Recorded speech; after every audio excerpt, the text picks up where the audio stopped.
ગુજરાતમાં વિવિધ શહેરોમાં ભારે વરસાદની આગાહીને પગલે એનડીઆરએફની ટીમ તૈનાત કરવામાં આવી છે। 30થી વધુ જવાનો તમામ સાધનો સાથે આવી પહોંચ્યા છે।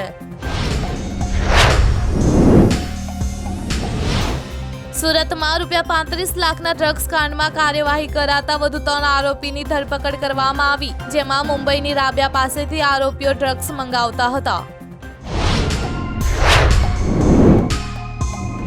અમદાવાદમાં એસઓજી ક્રાઇમ દ્વારા એક નેપાળી પુરુષ તેમજ યુવતીની 2 અલગ અલગ કેસોમાં બનાવટી પાસપોર્ટ બનાવી રહેતા તેમજ વિદેશ જવાના ઈરાદે એરપોર્ટ ખાતે ધરપકડ કરી લેવામાં આવી છે।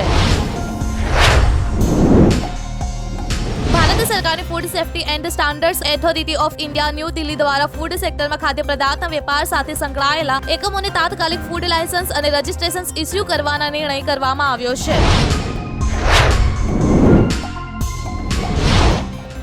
પંચમહાલમાં ₹500ની નકલી ચલણી નોટો સાથે 2 લોકોની ધરપકડ કરાઈ છે। તેમાં 2 બાઇક, 2 મોબાઈલ ફોન અને ડુપ્લિકેટ ચલણી નોટો જપ્ત કરાઈ।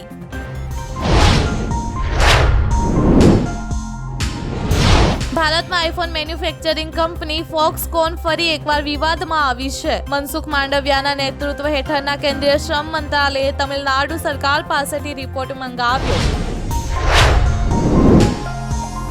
કેવીઆઈસીએ અનેક સરકારી વિભાગોને 8.67 કરોડ રૂપિયાના ખાદીના યોગ ડ્રેસ અને મેટ પૂરી પાડી છે। 55 ખાદી સંસ્થાઓ દ્વારા 63,700 યોગ ડ્રેસ અને 1 લાખથી વધુ યોગ મેટ પૂરી પાડી છે। સાઉથ આફ્રિકાએ અફઘાનિસ્તાનને હરાવીને પ્રથમ વખત T20 વર્લ્ડ કપની ફાઇનલમાં પહોંચીને ઇતિહાસ રચ્યો છે। સાઉથ આફ્રિકાએ અફઘાનિસ્તાનને T20 વર્લ્ડ કપ 2024ની સેમીફાઇનલમાં 9 વિકેટે હરાવીને ફાઇનલમાં જગ્યા બનાવી લીધી।